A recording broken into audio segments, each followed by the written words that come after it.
Muchas gracias. Buenas tardes. Bienvenidos, gracias por vuestra atención. Soy José Manuel Rao, soy el director de Aerocontract de Fabequer, que es la división de fachadas ventiladas y envolventes térmicas de GRES Aragón. Os voy a hablar sobre el contexto que tenemos ahora en la edificación. Para reflexionar, nada de lo que os diga es nuevo, pero no por ello deja de ser importante.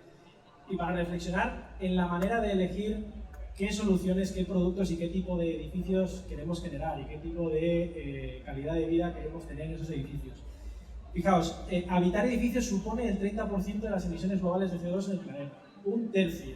Siempre tenemos la industria en mente, tenemos el transporte. Habitar, es decir, vivir en ellos, trabajar en ellos, supone el 30%. Si además le añadimos la actividad propia de construirlos, casi llegamos al 40%.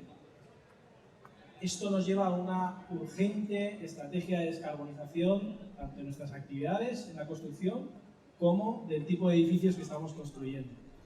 Y además, que sean lo más eficientes posibles. Fijaos que si ya era importante, ahora con el encarecimiento de los costes de la energía todavía lo es más. Ya estamos sufriendo a todos los niveles lo que supone esos grandes aumentos de los costes. Tenemos que cuidar también los recursos naturales, que son limitados, no son eternos. Hay que empezar a trabajar un concepto de circularidad y de sostenibilidad, que cuanto antes empecemos, mejor nos va a ir. Luego también tenemos una costosa gestión de los residuos. Cuesta mucho y es incómoda, no sabemos qué hacer con ellos. Tenemos que pensar en modelos constructivos y en soluciones que nos ayuden a reducir esos residuos. Y otro de los grandes problemas es la huella hídrica, la gran olvidada cuando ha llegado el problema de las emisiones. Pero el impacto en huella hídrica es importantísimo, también lo vamos a sufrir quizá antes que el de las emisiones. ¿Qué podemos hacer ante este problema? Reducir. Evidentemente, no queda otro. De todas las R's que hay una que es importantísima. ¿Cómo reduzco emisiones? La mejor manera de reducir emisiones es no emitir. Y esto parece obvio, pero es así. La mejor manera de reducir es no emitir. La mejor manera de ahorrar energía es no consumirla. Y parece obvio lo que estoy diciendo, pero es que hay que pensar en esto en el momento que diseñamos, en el momento que proyectamos, en el momento que decidimos soluciones, en el momento que los industriales fabricamos cosas y cómo las fabricamos, y por supuesto la huella hídrica. Es un recurso muy preciado que mientras ha sido abundante pues ha pasado desapercibido, pero en el momento en el que empieza a ser escaso nos acordaremos de él seguro. Yo os voy a hablar de las envolventes, que es el campo en el que trabajamos y porque es la primera barrera que tiene el edificio para protegerse de las condiciones exteriores. Por tanto, es el factor más importante que podemos utilizar para reducir su demanda primaria de energía al mínimo, mínimo. Hay una solución que es la fachada ventilada, por ejemplo, que consigue esto. Consigue reducir al mínimo la demanda primaria de energía del edificio. Y si además le acompañamos con una correcta cubierta, unos correctos cerramientos y un correcto aislamiento en bajos, conseguimos grandes reducciones, de hasta un 75%. Fijaros que en la termografía veis, seguro que habéis visto muchas, como esta, pero es que los puentes térmicos son los responsables de la pérdida del 30% de la energía del edificio. Si podemos apantallarlos, y con las fachadas ventiladas se apantallan muy bien, si podemos apantallarlos, ese 30% ya estamos salvando esa pérdida de energía. ¿Pero qué ocurre? Que si solo somos eficientes podemos estar cometiendo un grave error, que es equipar nuestros edificios o contar en nuestros proyectos con un impacto ambiental muy alto. No vale con ser eficientes. Si yo trabajo una solución de envolvente solo eficiente, está claro que el edificio será sostenible. Pero ¿qué pasa con lo que lo compone? Lo que lo compone debe ser también sostenible para poder cerrar el círculo. Y aquí es donde nosotros apostamos por la cerámica, que es la gran desconocida en el campo de la sostenibilidad, por dos criterios muy básicos y a la vez muy importantes. La cerámica de obra seca, que está limpia, es 100% reciclable al final de su vida útil. ¿Cuál es la vida útil de la cerámica? Son miles de años, hay restos de miles de años con cerámica en edificación, en exterior que conserva sus propiedades y su color original. Ese término de durabilidad es muy importante a la hora de calcular esa huella embebida de CO2 que todos oímos o el impacto que puede tener un determinado material.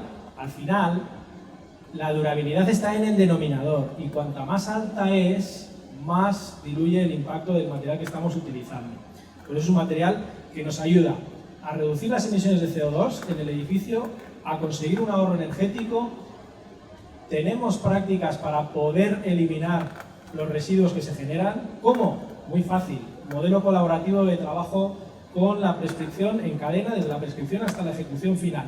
¿Para qué? Para evitar trabajar de manera artesanal en obra, que venga todo en un kit ensamblable y que se pueda trabajar como un montaje preindustrializado y que la fase de construcción sea, como bien vemos en el salón, una industrialización de verdad. Podemos evitar el uso abusivo de cajas de cartón, de film, de pales de madera, estudiando el packaging del material. Y sobre todo, podemos reducir la huella hídrica trabajando obra seca. Se reduce muchísimo el impacto de la huella hídrica del edificio en su fase de construcción. Esta cerámica que os digo que nosotros trabajamos tiene la particularidad de ser de 100% reciclable, como os decía, y de que ya a día de hoy cuenta con un 48% de material reciclado en su composición. Estamos trabajando en material de construcción con un 48% reciclado en su composición.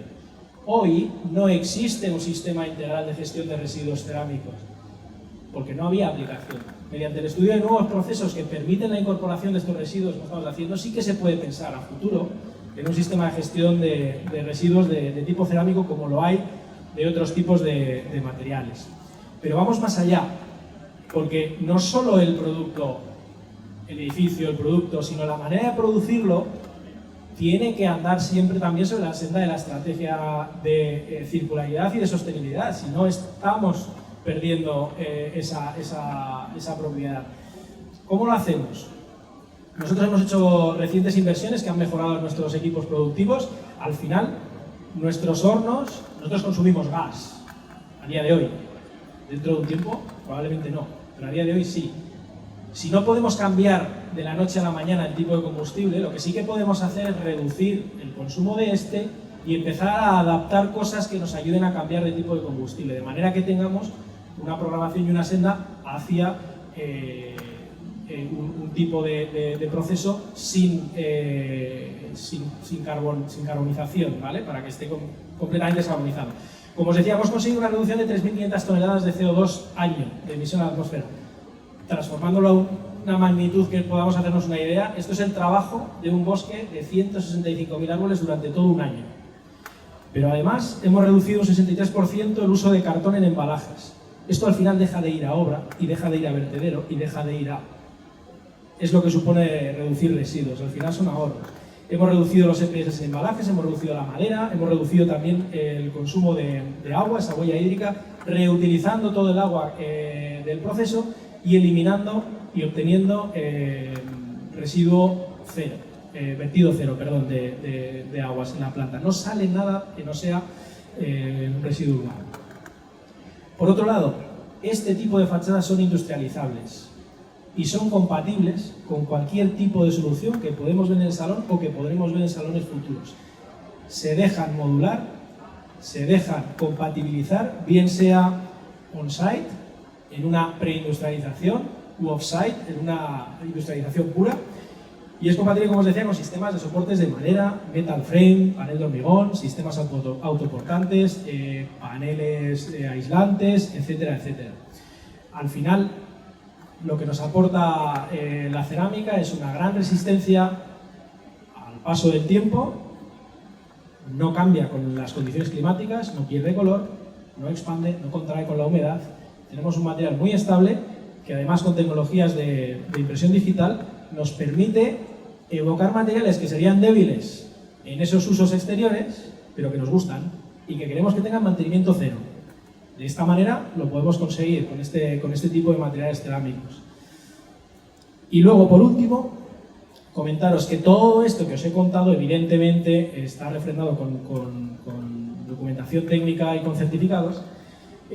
Nosotros tenemos una DAP con un doble reconocimiento europeo por parte de Global EPD y de Ecoplatform. Tenemos el honor de haber sido la primera empresa cerámica del sector cerámico español, que para el tamaño que tenemos y comparado con el sector es un gran honor de haber tenido este doble reconocimiento europeo. Por otra parte, también nos hemos certificado con la ISO 14001 de gestión ambiental, y esto, muy rápido os cuento, entre muchas cosas, implica que cuando diseñamos un producto nuevo pensamos en su impacto ambiental, desde el principio hasta el fin. Es decir, desde cómo lo vamos a producir, dónde vienen las materias primas, cómo va a ser el embalaje, cuánto va a ocupar, cómo va a ser el transporte para que se pueda reducir esa huella de carbono en la etapa de transporte, se tiene todo en cuenta. Tenemos un mecanismo de autoevaluación, mediante el cual obtenemos un parámetro. Si escapa del rango que nosotros tenemos fijado, hay que reconsiderar el diseño en cualquiera de sus etapas. Por otro lado, somos miembros del Green Building Deal Council de España. Pues en esa política, en esa estrategia de buenas prácticas ambientales, pues intentamos siempre aportar todo lo que podamos desde nuestro punto de vista. Y por otro lado también, para poder conseguir esos ODS, no queda otra que integrarlos dentro de nuestra estrategia. Dentro de nuestra propia estrategia empresarial hay integrados ciertos ODS en los que podemos aportar y que podemos caminar y hacer cosas para poder mejorar la sostenibilidad de los edificios y al final generar esa circularidad tan necesaria. Con esto solo me queda invitaros a pasar por el stand. Estamos justo en el centro, en la calle D, stand 426. Si tenéis cualquier duda, podemos comentar y podéis ver y tocar el producto y podéis ver algún proyecto representativo. Muchas gracias por vuestra atención y ha sido un placer.